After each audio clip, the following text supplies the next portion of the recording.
ونعوذ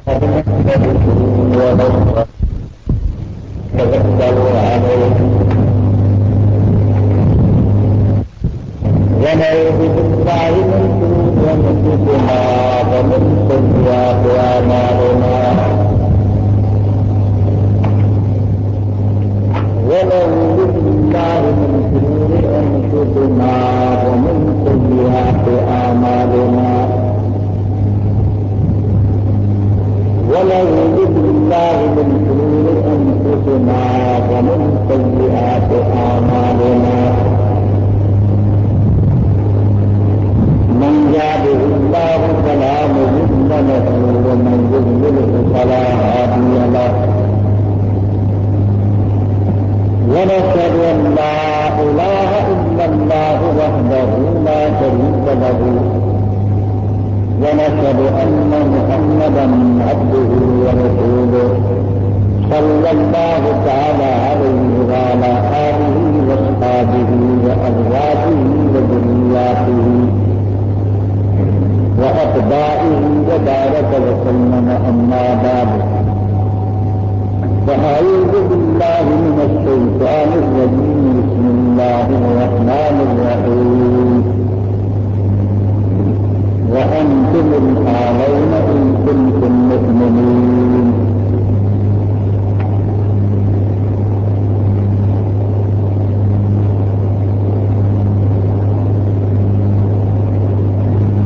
قابل قدر بزرگ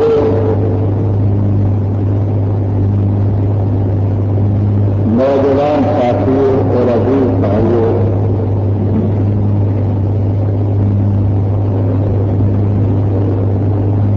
اللہ تعالی کا بے حد اور بے حساب شکریہ ہے کہ اس نے ہمیں انسان بنا۔ وہ چاہتا ہمیں کسی اور مخلوق کی شکل میں بنا سکتا ہے، لیکن اس کا کرم ہے کہ ہمیں اشرف المخلوقات کے افراد بنائے۔ جتنی بھی مخلوق ہے تمام مخلوق میں مجموعی حیثیت سے انسان کا درجہ بہت بلند ہے۔ یہ اشرف المخلوقات ہے۔ تو اللہ تعالیٰ کا جو حق اور جو حساب احسان ہے کہ ہمیں انسان بنا۔ پھر انسان ہی نہیں، بے شمار انسان دنیا میں ہے، شکل اچھی ہے، قد و قامت رکھتے ہیں، دور دول ہے، کلمہ پڑھنے کی توفیق نصیب فرمائے اور اس بزرگ ترین ہستی کا امتی بننے کا شرف عطا فرمایا کہ جس ہستی کا درجہ، شان، رتبہ خداوند عزیز کی ساری مخلوق میں اعلیٰ اور افضل ہے۔ نہ انسانوں میں ان کی نظیر ہے، نہ جنات میں، نہ فرشتوں میں۔ خدا کی ساری مخلوق میں افضل ترین شخصیت، رحمت مہداد، رحمت مجسمہ حضرت محمد رسول اللہ صلی اللہ علیہ وسلم کا امتی ہے۔ یہ اتنا بڑا اعزاز ہے کہ یقین جانے حاصل کیے نہیں حاصل ہوتا ہے، خدا کا احسان ہے کہ ہم نے دیا۔ کی سعادت بغیر بازو میں سامد اکثر خدا بخشی بہت بڑی سعادت ہے۔ انسان ہونا، پھر مسلمان ہونا، پھر حضرت صلی اللہ تعالی علیہ وسلم کا امتی ہونا، ان سب چیزوں کی قدر آئے گی جب انسان قدر میں پہنچے گا. سوال ہوگا میرے ربوں کا، بتا تیرا رب کون ہے؟ من نبیوں کا، بتا تیرا نبی کون؟ بتا ماں دینوں کا تیرا دین. رب تعالیٰ کی ربوبیت اور حضرت صلی اللہ تعالی علیہ وسلم کی نبوت رسالت اور اللہ تعالیٰ کے دین کی قدر کے معلوم ہونے کا پہلا مرحلہ ہے. وہاں پتہ چلے گا کہ ہم نے دنیا میں کیا کمایا، کیا کھویا، کیا لائے، کیا چھوڑا ہے. کہ اللہ تعالیٰ کا بے حد انعام ہے کہ ہمیں انسان بنایا، پھر مسلمان بنایا، کلمے کی توفیق نہیں.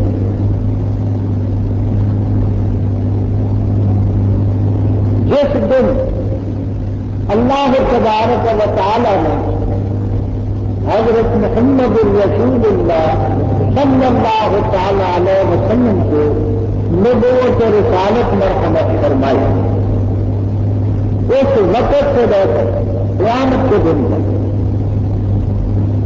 کسی مذہب میں نجات نہیں، کسی دین میں نجات نہیں، کسی کلمے میں نجات نہیں. اگر نجات والا دین ہے، نجات والا مذہب ہے، نجات والا کلمہ ہے، تو وہ دین اسلام ہے اور کلمہ طیبہ ہے لا الہ الا اللہ محمد رسول اللہ. ان الدین عند اللہ الاسلام، یعنی جس دین کا اعتبار ہے، جس دین پر نجات موجود ہے، وہ صرف اسلام. ومن یبتغی غیر الاسلام دین فلن یقبل، جس نے اسلام کے بغیر کوئی دین اپنایا ہرگز اس سے قبول نہ ہو. بے شک حضرت موسیٰ علیہ الصلوۃ والسلام سچے تو ہوں گے، اپنے وقت پر ان کا دین حق تھا. حضرت عیسیٰ علیہ السلام سچے تو ہوں گے، اپنے وقت میں ان کا دین حق تھا. لیکن آج اگر کوئی شخص حضرت موسیٰ علیہ السلام کا صحیح دین اختیار کرے اور حضرت عیسیٰ علیہ السلام کا صحیح دین اختیار کرے اور یہ سمجھے کہ اسے نجات مل سکتی ہے، تو بالکل ان خیالات کو محالات کو دن ختم ہے. بے شک سورج کی اپنی روشنی ہوتی ہے، چاند ستاروں کی اپنی روشنی ہے. رات کو چاند بھی فائدہ دیتا ہے، ستاروں کی روشنی بھی ہوتی ہے، لیکن سورج کی روشنی کے مقابلے میں کوئی چیز نہیں. آفتاب ہدایت حضرت محمد الرسول اللہ صلی اللہ تعالی علیہ وسلم کی آمد کے بعد کسی روشنی کی ضرورت اور کسی ہدایت کی ضرورت ہے. ہدایت ہے تو آپ کے دین میں، روشنی ہے تو آپ کے دین میں. مگر افسوس ہے کہ ہم آج اسلام کے اس تقاضے سے، اسلام کی اس خوبی سے، اسلام کے اس کمال سے بہت دور جاتے ہیں. اگر وہ اسلام ہم میں ہو، وہ دین ہم میں ہو، یقین جانے اللہ تعالیٰ کی رحمت برسنے کے لیے اب بھی بیکار کمی ہے. تو ہم ایک وہ وقت کا ایک مسلمان ایک مل ہوتا تھا، 1000 سے 1000 پر غالب ہو. آج وہ وقت ہے حضرت صلی اللہ تعالی علیہ وسلم نے فرمایا کہ ایک وقت آئے گا تمہارے دلوں میں کافروں کا روگ ہوگا، کافروں کا تمہارا روگ نہ ہوگا، ان کے دلوں سے تمہارا روگ نکال دیا جائے اور تمہارے دلوں میں ان کا ڈر اور خوف ہوگا۔ تمہاری مثال ہوگی تو غصہ سیل، جیسے سیلاب آتا اور اس پر فصو خاصا سینے دن کے اوپر ہوگی، جہاز اوپر چلے۔ جب یہ بات سنی حضرات صحابہ اسلام رضی اللہ تعالیٰ عنہ کہنے لگے حضرت ایسا وقت بھی آئے گا کہ مومن کے دل میں کافر کا ڈر ہو اور کافر کے دل میں مومن کا ڈر نہ ہو، تو حضرت امن قلت نا یومئذ ہم اس وقت تھوڑے ہوں گے، قال اللہ بلم تم کبھی تھوڑے نہیں ہوتے زیادہ ہو۔ تو حضرت اس کی وجہ کیا کہ زیادہ بھی ہوں گے، کافروں کا ڈر ہم پر ہوگا مسلط، ہمارا ڈر ان کے دلوں میں نہیں ہوگا، اور ہم سیلاب کے فصو خاصات کی طرح ہوں گے۔ وجہ سے آپ نے فرمایا فیکم الوہن، ہمارے اندر وہن، لفظی معنی وہن جو ہے کمزوری، لفظی معنی تو ضرور سمجھے، مراد نہ سمجھ سکے۔ آگو ومن وہن یا رسول اللہ صلی اللہ علیہ وسلم، حضرت وہن کیا ہے؟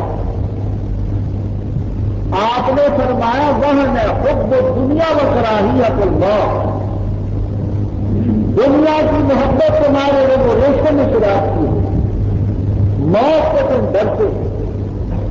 جب یہ کیفیت پیدا ہو تو یقین جانو کہ کفر کی دنیا کا روگ تم پر ہوگا، تمہارا روگ ان پر ہوگا۔ آج معاف رکھنا ہمارا یہ، ورنہ مسلمان تاریخ کا واقعہ ہے۔ فاتح مصر عمرو بن العاص رضی اللہ تعالیٰ نے مصر سے خط لکھا، امیر المومنین عمر بن الخطاب رضی اللہ تعالیٰ نے تقریباً 3000 میل کی مسافت مصر سے مدینہ تک۔ زمانہ وہ تھا کہ جاتے جاتے وقت لگتا۔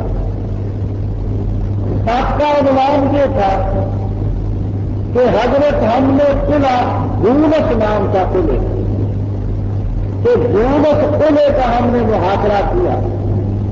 مصر کا بادشاہ مقوقس بھی اندر ہے، اس کے وزیر بھی ہیں، مشیر بھی ہیں، فوجی جرنیل بھی ہیں، خاصی تعداد میں فوج ہے۔ 2 مہینے ہو چکے ہیں، قلعہ فتح ہوئی۔ آپ ہمیں ترکیب بتائیں کہ ہم کیا کریں۔ دوسری بات یہ ہے کہ دعا فرمائے رب تعالیٰ ہمیں فتح نصیب کرنا، اور تیسری بات یہ کہ ہمیں پولیس بھیجے امداد۔ خط میں یہ 3 چیزیں لکھی۔ حضرت عمر رضی اللہ تعالیٰ عنہ نے خط کر بتا رونے لگے۔ لوگ بیٹھے ہوئے ہیں، پوچھتے ہیں کیا بات ہے؟ کہنے لگے کہ خط آیا ہے تو نیچے خط پڑھ کے رونے لگ پڑے۔ لوگوں کو رحم یہ ہوا کہ کیونکہ جہاد کا زمانہ تھا، مصر میں، عراق میں، شام میں، روم میں، ایران میں، ان علاقوں میں حضرت عمر رضی اللہ تعالیٰ عنہ کے عہد حکومت میں جہاد 22 لاکھ مربع میل رقبہ حضرت عمر رضی اللہ تعالیٰ عنہ کے دور میں بتا۔ ہمارا اب جو پاکستان ہے 3,10,000 مربع میل رقبہ ہے، 22 لاکھ مربع میل رقبہ ان کے دور میں بتا۔ تو کہنے والوں نے کہا کہ کسی محال پر مسلمان زیادہ شہید ہیں، جبھی رو رہے ہیں امیر المومنین رضی اللہ تعالیٰ پوچھتے حضرت بات کیا ہے، کیوں روتے ہیں؟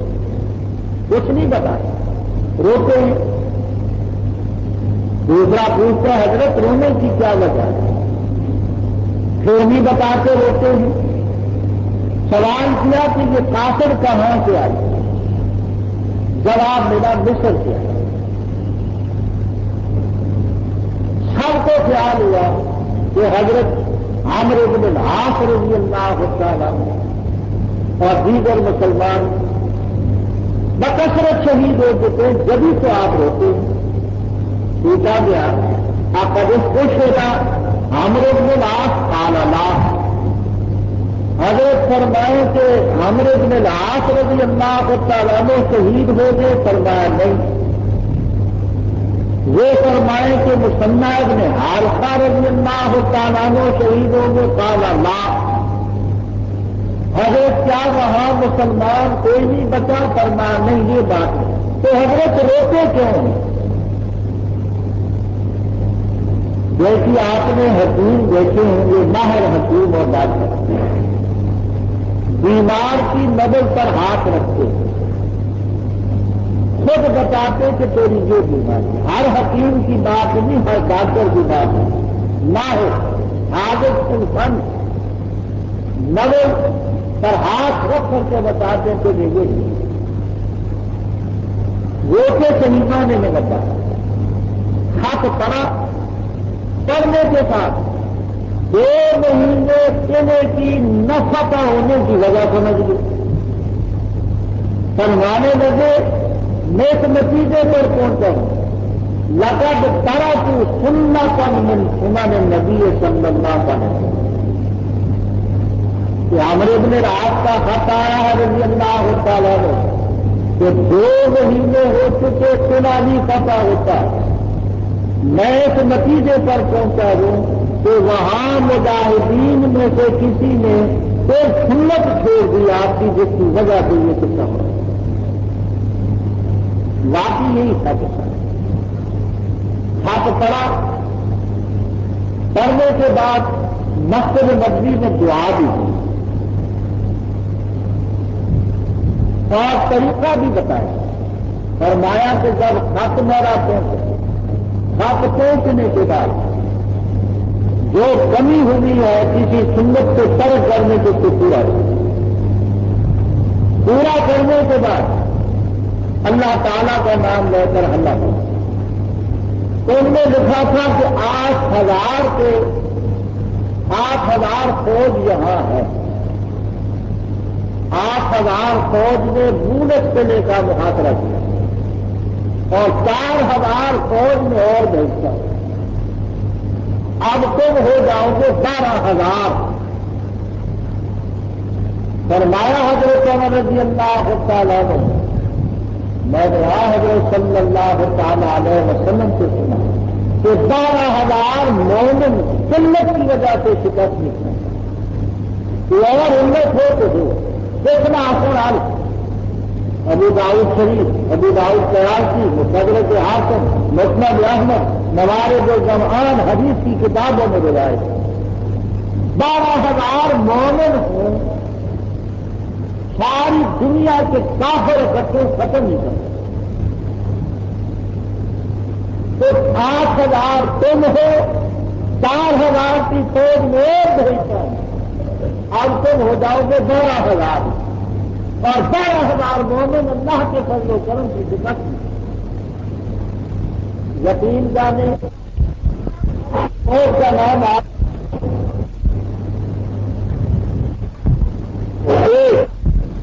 حضرت خارجاد، حضرت جزائر، حضرت مسعود بن اسود رضی اللہ تعالیٰ نے 4 فرمایا مسلمان بلکہ مسلمان تھا، ایک نہیں تھا، 1,000 تھا، صرف 4 آدمی بھیجے، نام بھی آپ نے سن لیے، اور فرمایا کہ یہ 4000 کی فوج ہے، 4000 مسلمان جب تم اب اسلام سے پیچھے ہٹ گیا، اب تیرے دل میں کافروں کا ڈر ہے، تیرا وہ کافروں پر نہیں ہے۔ قادسیہ مشہور غزوہ ہے، جہاد ہے، حضرت عمر رضی اللہ تعالیٰ عنہ کے صحابہ رسول خلافت کے زمانے تاریخ میں لکھا ہے۔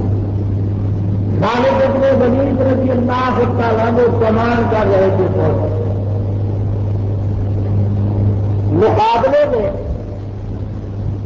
رومیوں کی آزمودہ کار فوجیں خالد بن ولید رضی اللہ تعالیٰ عنہ نے اپنے مجاہدین کو بلایا، فرمایا بتاؤ مقابلے میں کتنی فوج؟ پتا چلا 60,000 کی فوج۔ خالد بن ولید رضی اللہ تعالیٰ عنہ فرمانے لگے میرا خیال ہے 60 آدمی کافی ہوں گے ان کے مقابلے میں۔ بعض لوگوں نے تعجب کیا کہ اگر تو 60,000 ہے، آپ صرف 60 آدمی کیا کہتے ہیں؟ فرمایا انشاءاللہ العزیز اپنی اس بات پر عمل کر کے دکھائیے۔ 60 آدمی بھیجے قادسیہ کی جہاد میں، مقابلے میں 60,000 رومی ہیں۔ تاریخ اٹھا کر کے دیکھیں، غزا 60,000 وما هذا تولوا مدبرین۔ 60 مسلمانوں نے 60,000 کا مقابلہ کیا، شکست دی۔ 60,000 رومیوں کی 10,000 لاشیں وہاں میدان میں پڑی تھی، 50,000 بھاگ ہوئی، اور 60 مسلمانوں میں 10 مسلمان شہید ہوئے، 50 فاتح ہو کر کے وہاں میدان میں جنگیں جار ہوئی۔ اے مسلمان، اسلام کی بڑی قوت، ایمان کی بڑی قوت، ایک آج سے ہم نے وہ ہو، آج اسی کی کمی ہے جس کی وجہ سے کافروں کا وہ جو ہم پر ہے ہمارا روزن پر ہے۔ یہ دو مثالیں میں نے عرض کی کہ ایک مسلمان 1000 کے مقابلے اور ہماری تاریخ بتاتی۔ ایک واقعہ ایسا بھی کہتے ہیں کہ ایک مسلمان نے 40,000 کا مقابلہ کیا، 40,000 فرضی بات نہیں، تاریخ کے سنہری حروف سے لکھی۔ زمانہ کا مقام تھا، ابو بکر صدیق رضی اللہ تعالیٰ عنہ کی خلافت تھی، مسیلمہ کذاب کی فوج ایک قلعہ نما مکان کے اندر داخل ہو گئی۔ خالد بن ولید رضی اللہ تعالیٰ عنہ وہاں کمان کر رہے تھے۔ قلعے کے اندر پھرے تو صورت نہ پیدا ہوئی کہ قلعے کی دیواریں توڑی جا سکیں، دروازے توڑے جا سکیں، اوپر سے کچھ کام لگائی جا سکے۔ حضرت ابو دجانہ رضی اللہ تعالیٰ عنہ نے فرمایا ایک بات کہتا ہے، میری بات کا مذاق مت کرو، ایک لمبی سی لکڑی کو نیچے مضبوط مہیا کر، ایک ٹوکری مضبوط مہیا کر، حبل متین ایک رسی مضبوط مہیا کر، کیا کرو گے؟ کہا کہ مہیا تو کرو، کیونکہ بڑی شخصیت تھی ابو دجانہ رضی اللہ تعالیٰ عنہ کی، تو امیر لشکر خالد بن ولید رضی اللہ تعالیٰ عنہ نے حکم دیا کہ لمبی مضبوط لکڑی مہیا کرو، مضبوط ٹوکری کہیں سے مہیا کرو، مضبوط رسی مہیا کرو۔ مہیا کرنے کے بعد ابو دجانہ رضی اللہ تعالیٰ عنہ کے سامنے چیزیں پیش کر، انہوں نے کہا کہ اس لکڑی کے سرے تک ٹوکری کو باندھو، مضبوط رسی، اور مجھے اس ٹوکری میں بٹھا کر قلعے کی دیوار کے اندر اندھیرے میں کھینچو۔ پہلے کے لوگوں نے کچھ تعجب کیا، حیرت کہا نہیں ایسا اندھیرے کا وقت تھا، ٹوکری میں ان کو باندھ کر کے اندر گرایا، بنے تنہا ابو دجانہ رضی اللہ تعالیٰ عنہ نے کئی گھنٹے 40,000 کا مقابلہ کیا، پھر شہید ہو گئے، لیکن مقابلہ کر کے بچائے اس مسلمان نے 40,000۔ اس جگہ کا نام ہے تاریخ میں حدیقۃ الموت، موت کا باغ، جس میں ان کی تلوار کبھی اس کونے میں چل رہی ہے، کبھی اس کونے میں چل رہی ہے، کبھی اس کونے میں چل رہی ہے، اور اس افراتفری میں مسلمہ کے فوجی اتنے گھبرائے کہ مجبور ہو کر کے دروازہ کھولے کر توڑنا پڑا، توڑنا ہی تھا کہ مسلمان ٹوٹ کے اے مسلمان، اسلام کی بڑی قوت، ایمان کی بڑی قوت، مگر افسوس ہے کہ وہ ہم میں ہوتے یہی خالد ابن ولید رضی اللہ تعالیٰ عنہ مقابلے میں عیسیٰ ابن دامان ارمنی ماہر اور تجربہ کار جرنیل، اس نے پیغام بھیجا کہ میں کسی مسلمان سے گفتگو کرنا چاہتا ہوں۔ خالد ابن ولید رضی اللہ تعالیٰ عنہ نے فرمایا کہ میں خود کروں۔ لوگوں نے کہا کہ حضرت آپ خود نہ جائیں، آپ فوج کی کمان کر رہے ہیں، کسی اور سپاہی کو مجاہد کو راضی کریں، فرمانے میں خود جائیں۔ لوگوں نے کہا کہ کافر بڑے دغاباز ہوتے ہیں، مکار ہوتے ہیں، کہ ایسا نہ ہو کہ آپ کے ساتھ کوئی مکر نہ کرے۔ فرمانے لگے میرا دل صاف ہے، ایمان اور اسلام کی حمایت کے لیے جاتا ہوں، اللہ پر اعتماد ہے، میرا کچھ بھی نہیں دکھتا۔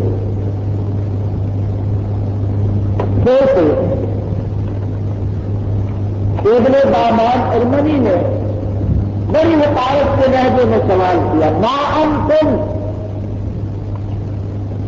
عربی میں ما انتم کے معنی تم کیا چیزیں ہوتے، کیا چیز ہوتے، تو من بھی نہیں کا من انتم، ما انتم کیا چیز ہوتے،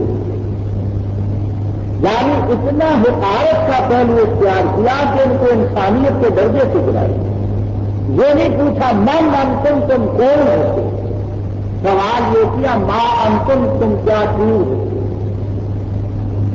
خالد ابن ولید رضی اللہ تعالیٰ عنہ مسکرائے، فرمانے لگے نحن اناس من آل العرب، ہم انسان ہیں عرب کے باشندے۔ کیوں آئے ہو؟ اس لیے آئے ہیں کہ خدا کا دین تمہارے سامنے پیش ہے، اس دین میں دنیا کی نجات دی، آخرت کی نجات دی۔ اگر دین کو نہ قبول کرو تو جزیہ دو، یہ بھی نہیں کرتے تو یہ تلوار اس لیے آئی۔ وہ کہنے لگا بڑا جذباتی ہے تو کہنے لگا میں تمہیں نصیحت کرتا ہوں، ہمدردی کے جذبے سے کہتا ہوں کہ ان بھیڑوں کے چرواہوں کو، اونٹوں کو چلانے والوں کو بدلوں سے نہ کرتے۔ میرے پاس فوج آزمودہ کار، تجربہ کار، اور اس موقع پر 8,000 کی فوج ہے میرے پاس، تم بتاؤ کتنے؟ فرمان 700، سب ہو گیا۔ اس نے کہا میری فوج اس وقت 8,000 ہے اور تمہارے پاس 700 ہے، یہ بتاؤ کہ اگر لڑائی شروع ہو جائے تو تمہیں پیچھے سے امداد کون سکتی ہے؟ خالد ابن ولید رضی اللہ تعالیٰ عنہ نے فرمایا اما من الارض فلا، زمین سے ہمیں کوئی مدد نہیں ملتی، اس لیے کہ ہمارے ساتھی بہت دور بکھرے ہوئے مختلف محاذوں پر نہیں آتا۔ کہنے لگا طرف کھا جاؤ اپنی جانوں پر، ان بدوؤں کو اور ایک اور گہرے اور بکریاں چرانے والوں کو واپس لے جاؤ، موت کے منہ میں لائے۔ خالد ابن ولید رضی اللہ تعالیٰ عنہ نے فرمایا اواعد من کا ہم مقاتل ہوں، تو جرنیلا لڑنا چاہتے ہیں کہ مجھے غور سناتا ہے، اس نے کہا آواز تو نہیں سناتا تھا کہ لڑکا کے میدان میں نکلے تاریخ اٹھا کر کے دیکھیں 700 کا مقابلہ ہوا 8,000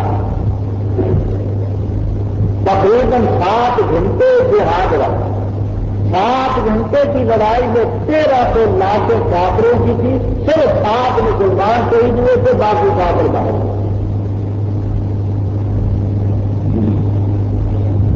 یقین جانے ایمان بڑی قوت اسلام بڑی قوت رب تعالیٰ کا ارشاد قرآن کریم میں وانتم العالون ان کنتم مومنین تم غالب ہو گے شخصیت تم مومن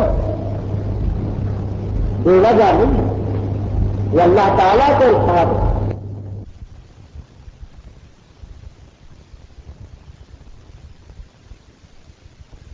کریم نے ومن اصدق من اللہ قیلا اللہ تعالیٰ سے ڈر کر کے سچا ہے اے مسلمان جب تو مسلمان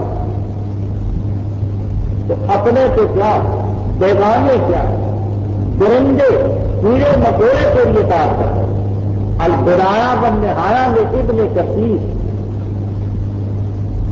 تحقیق اور تاریخ کی کتابوں میں یہ واقعہ مذکور ہے افریقہ کے جنگلات میں جہاں اب جغرافیے میں دیکھ لینا کیروان شہر ہے کیروان اس مقام پر بڑے وسیع جنگلات میں عقبہ ابن نافع فہری رحمہ اللہ تعالی کی فوجیں وہاں پر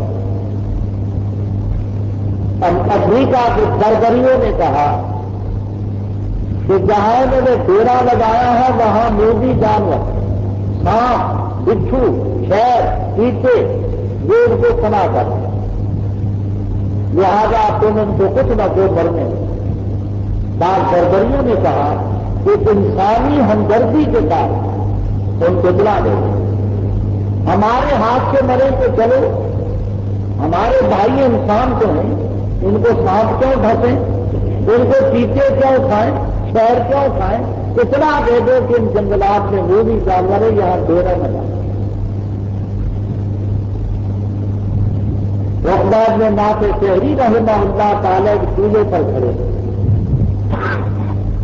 ہونے کے بعد کرنا لائی حل وحوش اے جنگلی جانور اے کیڑوں مکوڑوں میں محمد الرسول اللہ صلی اللہ علیہ وسلم کے خادموں کا خادم ہوں آج تک ان جنگلوں میں تم نے بادشاہی کی بڑی سہولت کے ساتھ تم رہے میں آج حکم دیتا ہوں کہ جنگل خالی کر دو تاریخ اٹھا کر کے دو کسی جانور نے بچہ منہ میں پکڑے کسی نے بغل کے لیے کسی نے کندھے کیے وہ تمام کا تمام جنگل موذی جانوروں نے خالی کر دیا مسلمان جب تو مسلمان تھا تیری اطاعت جنگل کے درندے کرتے سانپ اور بچھو اور موذی کیڑے مکوڑے تیری اطاعت کرتے آج جب اسلام سے تو ہٹ گیا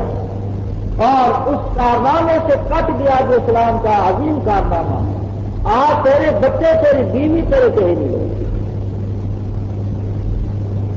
یہ سارا کچھ اس کا نتیجہ ہے یقین جانے ایمان بڑی دولت کا نام ہے بہت بڑا کام ہے ہاں حضرت صلی اللہ تعالی علیہ وسلم نے ارشاد فرمایا کہ جو قیامت قریب آئے قرب قیامت میں بدی بے حیائی شرب خمر شراب نوشی زنا دین سے جہالت یہ چیزیں جوڑو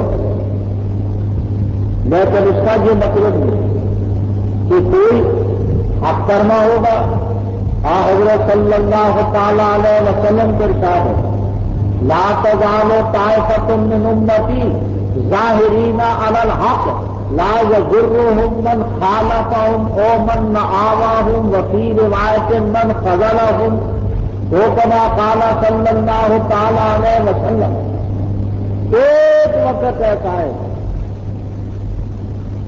کہ غلبہ ہوگا بدیوں کا، لیکن اس دور میں بھی طائفۃ من امتی، میری امت کا ایک گروہ آپ کا قائم رہے، جو ان کا ساتھ دے کر الگ ہوگا، فضلہم، ساتھ دینے کے بعد الگ ہو، اس کا الگ ہونا بھی ان کے لیے مضر نہ ہو۔ غلامن خالفہم، جو مخالفت کرے گا اس کی مخالفت بھی ان کا کچھ نہیں ہوگا۔ من نہ آوا ہے، جو ان کے خلاف سازشیں کرے گا، ریشہ دوانیاں کرے گا، اس کا بھی کچھ اثر نہیں ہوگا، حق غالب ہو کر۔ یقین جانے آل حق بھی طائفہ منصورہ نہیں، لیکن اکثریت مسلمانوں کی آج اسلام کے ان تقاضوں سے بہت دور جائے۔ ایک وہ وقت تھا تاریخ میں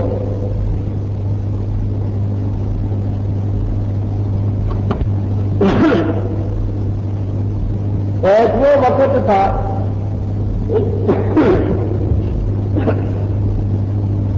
تاریخ میں لکھا کہ حضرت امام احمد بن حنبل امام اہل سنت والجماعت رحمہ اللہ تعالیٰ کا جب انتقال تو تقریباً 6 لاکھ مسلمان ان کے جنازے میں تھے۔ ان مسلمانوں کا جذبہ، ان کی شکلیں، ان کی صورتیں، ان کا اسلام کے ساتھ والہانہ تعلق دیکھ کر بغیر دعوت دینے اسلم 20,000 من اليهود والنصارى والمجوس، 20,000 یہودی اور نصرانی اور مجوسی اس دن مسلمان ہیں جس دن امام احمد بن حنبل رحمہ اللہ تعالیٰ کا جنازہ ہے۔ ایک وہ وقت ہے کہ بغیر دعوت دینے کے مسلمان کا کردار دے کر، اس کی وجہ قطع دے کر، اس کا جذبہ ایمانی دے کر لوگ ایمان کی طرف آتے ہیں۔ اور آج وہ وقت ہے، پڑھے لکھے لوگ حضرات بخوبی جانتے ہیں، مشہور انگریز جارج برنارڈ شاہ، جس کی کتابوں کو لوگ بڑے ذوق شوق سے پڑھتے ہیں، اس نے لکھا کہ میں پیش کرتا ہوں کہ 100 سال کے اندر اسلام کا ہر علاقے میں غلبہ ہوگا، اس لیے کہ اسلام سچا بنے۔ اس کے دوستوں نے پوچھا کہ برنارڈ شاہ، تو کہتا ہے کہ اسلام سچا ہے اور 100 سال میں یہ سب دنیا پر پھیلے گا، سب کیوں نہیں مسلمان ہوتا؟ سوال تو بڑا معقول تھا، لیکن یقین جانے اس نے جو جواب دیا، اس کے جواب کے سامنے ہم مسلمانوں کی گردنیں ندامت کے مارے جھک جائیں۔ کیا کہا اس نے کہا اسلام سچا ہے، یہ ساری دنیا میں پھیلے گا، لیکن میں کیوں نہیں اسلام قبول کرتا؟ اس لیے کہ مجھے ان مسلمانوں میں اتنا بیٹھنا گوارا ہے۔ اونچے طبقے کا آدمی تھا، وزیروں میں بیٹھتا ہوگا، سفیروں میں بیٹھتا ہوگا، مشیروں میں بیٹھتا ہوگا، جیسے وہ شرابی ویسے وہ شرابی، جیسے وہ بے دین ویسے وہ بے دین، کیا فرق کیا؟ اس نے کہا کہ ان مسلمانوں میں اتنا بیٹھنا مجھے گوارا بھی اسلام سکتا ہے۔ آج مسلمان کا طرز، اس کا طریق یہ لوگوں کے اسلام سے روک دیا۔ ایک وہ وقت تھا کہ اسلام کی طرف دعوت دیتا تھا مسلمان کا کردار، زبان کے بغیر ہی وہ کشا کشا آتے تھے، اور آج مسلمان کے اس دو طریق کو دیکھ کر یقین جانے مسلمان ہونے سے دنیا ڈرے گئے، ورنہ اسلام ایسا سچا نہ بنا کہ اس میں کالے گھوڑے کی کوئی کمی نہیں۔